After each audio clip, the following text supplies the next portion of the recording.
Welcome to Samba Samba. Enjoy the video. You already have your footage and timeline open. Now prepare Premiere. Start by creating a sequence that matches your clip's frame rate and resolution, then drag the background to V1 and the subject to V2.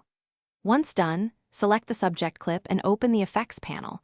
Search for Ultra Key and apply it to V2. You do this first because removing the plate cleanly relies on correct layering and the right key effect.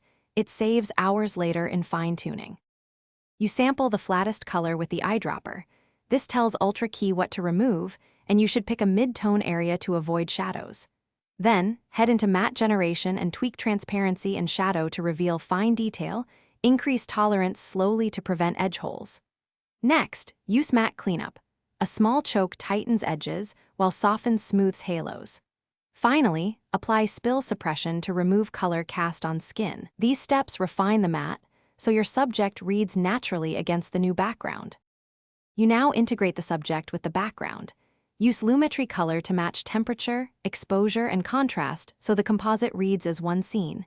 If scale or perspective looks off, add transform or adjust position and scale with keyframes to match motion. Once satisfied, render the segment to check for artifacts.